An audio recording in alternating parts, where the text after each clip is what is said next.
नमस्कार, मैं हूं श्वेता झा। सुबह सुबह में खबरों के सुपर न्यूज के साथ एक बार फिर से हम हाजिर हैं। किसान आंदोलन का आपको बताते हैं आज 26वां दिन है। आज किसान 24 घंटे की भूख हड़ताल करेंगे। इसके साथ ही किसानों का टोल फ्री करवाने से लेकर पीएम की मन की बात का विरोध करने का भी प्लान है।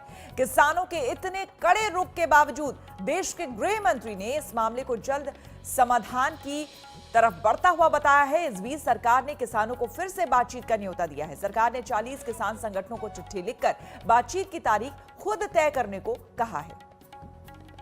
आंदोलन में को आगे बढ़ाने के लिए पहला फैसला यह हुआ है कि कल से 24 घंटे का रिले हंगर स्ट्राइक, क्रमिक अनशन जिसको बोलते हैं, 8 घंटे का नहीं, 24 घंटे का रिले हंगर स्ट्राइक जितनी भी साइट्स हैं सब पे शुरू होगा।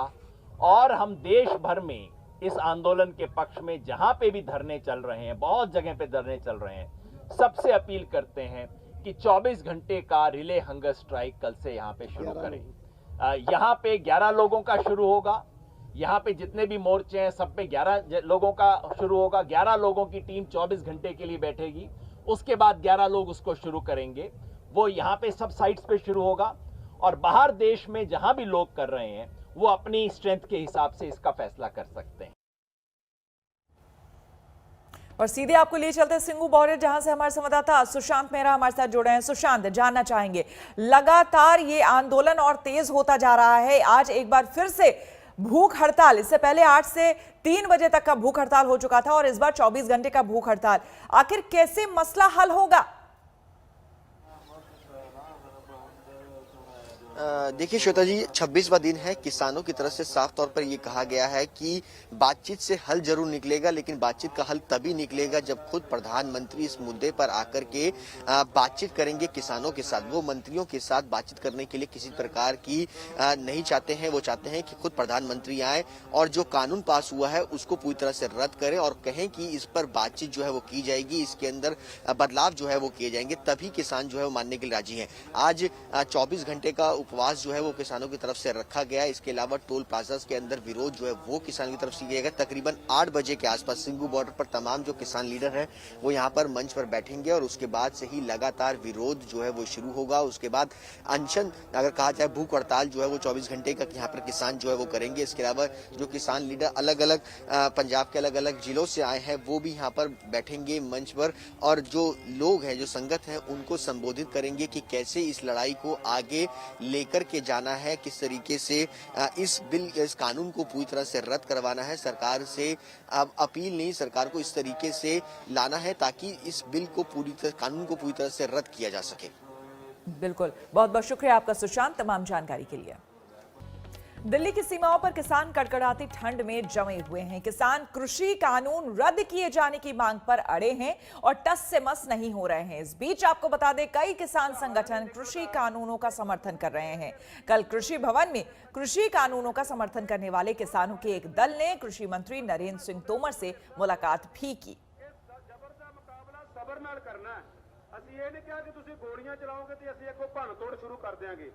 ਅਸੀਂ ਭਾਈ ਕਨਈਏ ਦੇ ਵਾਰਸ ਆ, ਹੁਣ ਵੀ ਇੱਥੇ ਪੈਰਾਮਿਲਟਰੀ ਫੋਰਸਸ ਆ, ਇੱਥੋਂ ਹੀ ਲੰਗਰ ਛਕਦੇ ਆ, ਇੱਥੋਂ ਹੀ ਚਾਹ ਪ੍ਰਸ਼ਾਦਾ ਛਕਦੇ ਆ।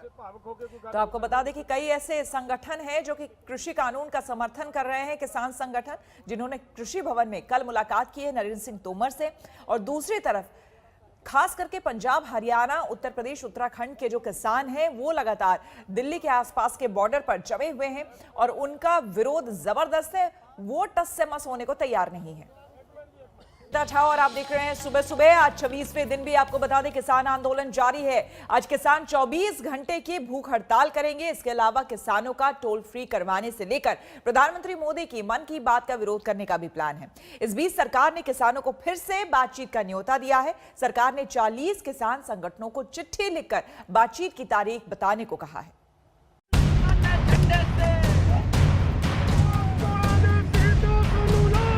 किसान जानने वाला नहीं है। हमने तो कहा भी बात करो ना, क्योंकि बात करने का कोई उनके पास में क्वेश्चन ही नहीं।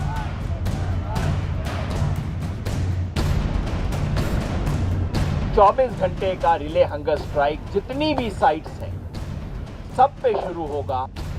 दिल्ली में ठंड बढ़ने के साथ साथ किसानों का रुख भी सख्त होता जा रहा है। रविवार को कृषि बिल के खिलाफ अपनी बात मनवाने के लिए किसान नए प्लान के साथ सामने आए।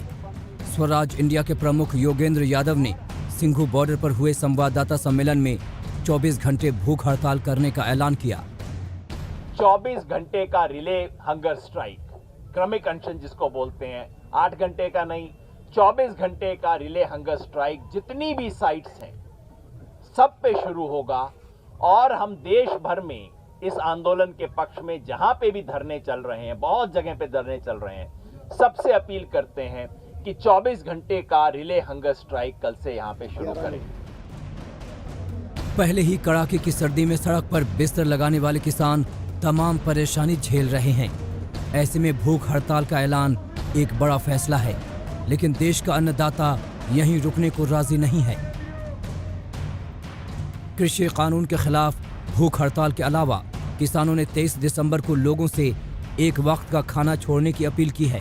25 से 27 दिसंबर के बीच किसान हरियाणा में टोल प्लाजा पर वसूली नहीं करने देंगे। सभी किसान समर्थकों को 27 दिसंबर को प्रधानमंत्री मोदी के मन की बात के दौरान थाली बजाने की अपील की गई है। उन्हें प्रधानमंत्री के संबोधन के दौरान थाली बजाते रहने को कहा गया है। किसानों ने एनडीए सांसदों और विधायकों से समर्थन भी मांगा है। एनडीए के नेताओं से समर्थन न मिलने की सूरत में उनके खिलाफ प्रदर्शन और प्रचार की भी मंशा किसानों ने जताई है। 23 तारीख का मसला तय हो गया। 23 तारीख को किसान दिवस के रूप में मनाते हैं। हमने कहा कि किसान दिवस के रूप में मनागा, लेकिन एक दिन के लिए वही किसान जो देश को अन्न देता है, एक दिन को कह रहा है कि आप एक टाइम का आप भोजन मत ग्रहण करो, अपने घर में मत बनाओ और आप किसान आंदोलन को याद करो। प्रधानमंत्री नरेंद्र मोदी के बार बार समझाने के बावजूद किसान मानने को तैयार नहीं हैं। ऐसे में सरकार भी कृषि बिल के समर्थन वाले किसान संगठनों को दिल्ली बुलाकर मुलाकात कर रही है। रविवार को पश्चिम यूपी के किसानों ने कृषि भवन में कृषि मंत्री नरेंद्र सिंह तोमर से मुलाकात की और नए कानूनों का समर्थन करते हुए ज्ञापन सौंपा। इस बिल का हम समर्थन करते हैं। इसमें जो हमारे अंदर संदेह था उसको हमने दूर करना था। जैसे इसमें जो भी था कि 3 दिन के अंदर अंदर पेमेंट मिल जाएगा। कोई ज़मीन, ये खेती का एग्रीमेंट है, खेत का नहीं। ये खेती का एग्रीमेंट है, खेत का नहीं। और इसमें किसान उन्नत होगा जब हमें ये सब, क्योंकि बहुत दिनों से पहले भी ये हम लोगों के अंदर भी भ्रम था कि ये किसान बिल हम लोगों के खिलाफ है, लेकिन इससे ये सिद्ध हो गया है ये किसान बिल हम लोगों के विरुद्ध नहीं है। किसान और सरकार दोनों बातचीत करने का दावा कर रहे हैं, लेकिन फिर भी विवाद सुलझता नहीं दिख रहा। ऐसे में दिल्ली से दूर पश्चिम बंगाल में रोड शो करने वाले गृह मंत्री ने बड़ी बात कही। अमित शाह ने कहा है कि कृषि मंत्री किसानों से बात कर रहे हैं और जल्द ही विवाद को सुलझाया जाएगा। मैं 2 दिन से आया हूं, मगर कुछ तय हुआ है वहां पर। नरेंद्र सिंह जी के साथ बातचीत का कोई समय तय हुआ है, कल या परसों का, मुझे एग्जैक्ट जानकारी नहीं।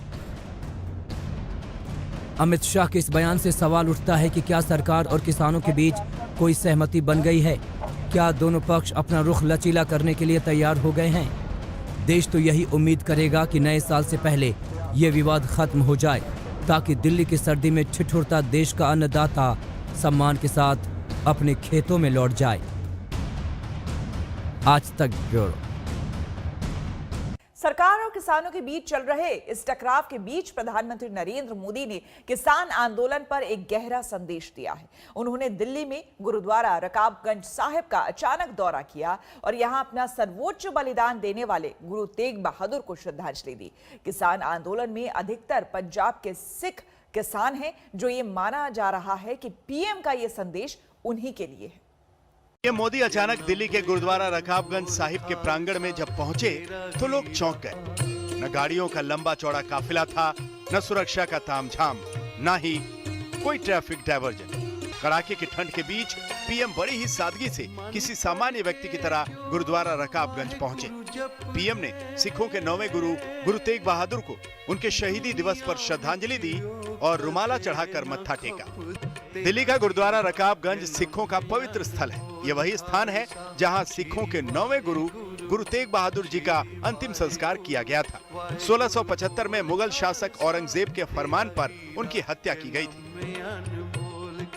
उन्होंने आके मत्था टेके और रुमाला चढ़ाया ਤੇ ਅਸੀਂ ਸਰੂਪਾ ਦਿੱਤਾ ਉਹਨਾਂ ਨੂੰ ਤੇ ਬਾਕੀ ਉਸ ਤੋਂ ਬਾਅਦ ਫਿਰ ਮੈਂ ਉਹਨਾਂ ਨੂੰ ਇਤਿਹਾਸ ਦੱਸਿਆ ਆ ਉਹਨਾਂ ਨੇ ਮੈਂ ਇਤਿਹਾਸ ਆਪਣਾ ਸੁਣਾਇਆ ਗੁਰਦੁਆਰੇ ਸਾਹਿਬ ਦਾ ਤੇ ਉਹਨਾਂ ਨੇ ਕਿਹਾ ਓਕੇ ਤੇ ਮੈਂ ਉਹਨਾਂ ਨੇ ਕਿਹਾ ਵੀ ਮੈਨੂੰ ਆ ਕੇ ਮੈਨੂੰ ਬਹੁਤ ਅੱਛਾ ਲੱਗਿਆ ਮੈਨੂੰ ਬਹੁਤ ਸਕੂਨ ਮਿਲਿਆ ਮੈਂ ਗੁਰਦੁਆਰੇ ਸਾਹਿਬ ਆਇਆ ਤੇ मैं इतिहास उन्होंने सुनाया बस इतनी गल हुई मेरी उन्होंने।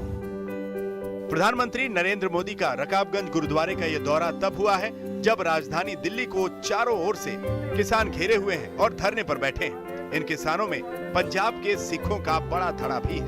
माना जा रहा है कि पीएम का ये दौरा सिख किसानों तक एक संदेश देने की कोशिश है। पिछले 25 दिन से सैकड़ों किसान दिल्ली के बॉर्डर पर बैठे हैं, लेकिन आज प्रधानमंत्री नरेंद्र मोदी रकाबगंज गुरुद्वारे आए और उन्होंने माथा टेका। एक तरह से कई लोग मान रहे हैं प्रधानमंत्री का आउटरीच है किसानों की तरफ से, लेकिन वो चाहते हैं कि अब प्रधानमंत्री डायरेक्टली इंटरवीन करें और किसानों से डायरेक्टली संवाद करें। पीएम मोदी ने रकाबगंज गुरुद्वारे में मत्था टेका। गुरु ग्रंथ साहिब कहता है कि जो भी गुरुद्वारे पर शीश झुकाए वो गुरु भाई है। पीएम का संदेश साफ है, लेकिन सरकार से अब किसानों की बातचीत बंद है। ऐसे में सवाल अपनी जगह कायम है। गुरु नानक घर में कोई आए, राजा आए, रंग आए, हर सबके लिए सब बराबर है। और लेकिन जब दूसरी जगह देखते हैं कि आज 25 दिन से हमारे किसान भाई जो बेचारे धरने पर बैठे हैं अपने प्रोटेस्ट पे कर रहे हैं, वो उसके बावजूद भी उन्हें जाकर मिला नहीं जा रहा, तो मैं समझता हूँ बड़े दुख की बात है।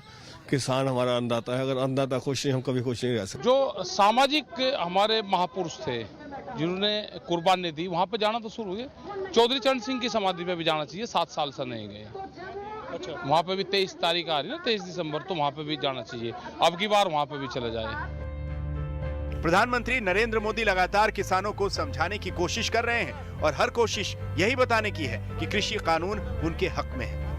रकाबगंज गुरुद्वारा जाने से पहले गुजरात में प्रधानमंत्री ने सिख किसानों से मुलाकात की थी। सरकार अलग अलग स्तर पर किसानों को कृषि कानून के फायदे बता रही है। सरकार ने 100 पन्नों की एक बुकलेट भी जारी की है जिसमें आसान शब्दों में किसानों को कानून के फायदे बताए गए हैं। कृषि मंत्री नरेंद्र सिंह तोमर ने किसानों को 8 पन्नों की एक चिट्ठी भी लिखी है। प्रधानमंत्री ने कई मौकों पर किसानों को सीधे संदेश देकर यह समझाने की कोशिश की है कि कृषि कानून खेती किसानी के हक में एक क्रांतिकारी कदम है। मैं सभी राजनीतिक दलों को हाथ जोड़ के कहना चाहता हूं, आप सारा क्रेडिट अपने पास रख लीजिए। आपके सारे पुराने घोषणा पत्रों को ही मैं क्रेडिट देता हूं, मुझे क्रेडिट नहीं चाहिए। मुझे किसान के जीवन में आसानी चाहिए, समृद्धि चाहिए, किसानी में आधुनिकता चाहिए। आप कृपा करके देश के किसानों को बरगलाना छोड़ दीजिए, उन्हें भ्रमित करना छोड़ दीजिए। किसान आंदोलन के पीछे सरकार विपक्ष की साजिश देख रही है। किसान नेता सरकार के दावे को खारिज कर रहे हैं, उधर विपक्ष सरकार की घेरेबंदी में जुटा है। महत्वपूर्ण ये है कि एक बार कल्पना करके देखिए कि गुरु तेग बहादुर अगर आज होते तो क्या वो टिकड़ी बॉर्डर पर ना होते, सिंघू बॉर्डर पर ना होते, क्योंकि एक तारतम्य आवश्यक है। माननीय प्रधानमंत्री जी को उस तारतम्य को भी, उस तार को भी, जुड़ाव के तार को समझना। किसानों स्पष्ट रूप से प्रधानमंत्री जी को, कृषि मंत्री जी को कहा है कि तीनों कानून को वापस लिया जाए और उसी के बाद हम अपना जो आंदोलन है उसको खत्म करेंगे। तो प्रधानमंत्री जी इधर उधर की बात कर रहे हैं, किसानों को, किसान आंदोलन को बदनाम करने की कोशिश कर रहे हैं, कि जो वास्तव में अत्यंत खेदजनक बात है।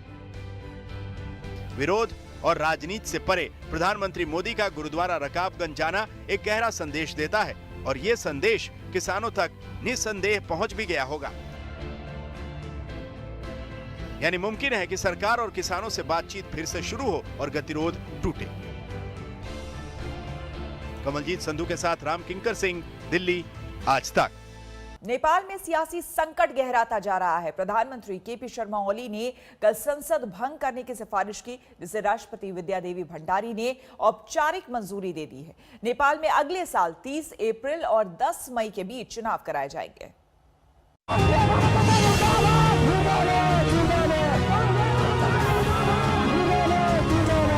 चीन से पक्की दोस्ती और भारत को आंख दिखाने वाले नेपाल के प्रधानमंत्री केपी शर्मा ओली की कुर्सी अब उधार की हो गई है। सहयोगियों के साथ गंभीर मतभेद के बाद ओली ने संसद को भंग करने की सिफारिश की, जिस पर राष्ट्रपति विद्या देवी भंडारी ने मुहर लगा दी और नए जनादेश के लिए चुनावों का ऐलान कर दिया। इस फैसले का पूरे नेपाल में विरोध हो रहा है। भारी संख्या में राजनीतिक दल के कार्यकर्ता सड़क पर उतर आए हैं। प्रधानमंत्री ओली पर एक तरफा फैसले लेने के आरोप लग रहे हैं। नेपाल की संसद सिर्फ 3 साल बाद भंग कर दी गई है। अब अगले साल अप्रैल और मई में आम चुनाव होगा। That Nepal is a friendly country, will conduct its political affairs and we wish them well. Hopefully the elections will be held in under normal circumstances and in accordance with the constitution. अब सवाल उठता है कि चीन की शह पर सियासी छलांग लगाने वाले केपी शर्मा ओली ने अचानक संसद भंग करने का फैसला क्यों ले लिया। दरअसल इसके पीछे सत्तारूढ़ सीपीएन में आंतरिक कलह चरम पर होना बताया जा रहा है। पार्टी के सह अध्यक्ष पुष्प कमल दहल प्रचंड ओली पर मनमानी करने का आरोप लगा रहे थे। फैसले के बाद प्रचंड ने बयान में कहा, प्रधानमंत्री का फैसला सीधे संविधान की भावना के खिलाफ था और ये लोकतंत्र का माहौल था। ऐसी सिफारिश लोकतांत्रिक प्रणाली के विपरीत है। ये निरंकुशता का स्पष्ट संकेत है। दरअसल प्रचंड पीएम ओली पर उस अध्यादेश को वापस लेने का दबाव बना रहे थे, जिसमें प्रतिनिधि सभा के अध्यक्ष और विपक्ष के नेता की सहमति के बिना संवैधानिक पदों पर नियुक्ति का अधिकार सरकार को मिल गया था। इस नए अध्यादेश से प्रधानमंत्री के मनचाहे लोगों को महत्वपूर्ण पद पर नियुक्त करने का रास्ता साफ हो गया था। भंग हुआ और नया चुनाव होगा तो निश्चित रूप से भारत के लोग यह उम्मीद करेंगे कि जो नई सरकार होगी वह भारत के और नेपाल के रिश्ते को मजबूत बनाने वाली सरकार होगी। नेपाल में सत्तारूढ़ दल के ज्यादातर नेता पीएम ओली के खिलाफ हो चुके हैं। पार्टी में लगातार उनके इस्तीफे की मांग भी उठ रही थी, लेकिन अब ओली ने भी लकीर खींच दी। हालांकि इस सियासी लड़ाई का अंत अब कचहरी में होने की संभावना है। फैसले के खिलाफ नेपाल की सुप्रीम कोर्ट में अर्जी देने की तैयारी है। पटना से रोहित सिंह के साथ आज तक ब्यूरो। हम रुकेंगे यहाँ पर एक छोटे से ब्रेक के लिए। बने रहे हमारे साथ, देखते रहिए आज तक। नमस्कार, मैं हूं अंजना ओम कश्यप। हमें उम्मीद है ये वीडियो आपको पसंद आया होगा। लेटेस्ट खबरों के लिए यूं ही देखते रहिए आज तक और इस वीडियो के पसंद आने पर लाइक, शेयर एंड सब्सक्राइब करना ना भूलें।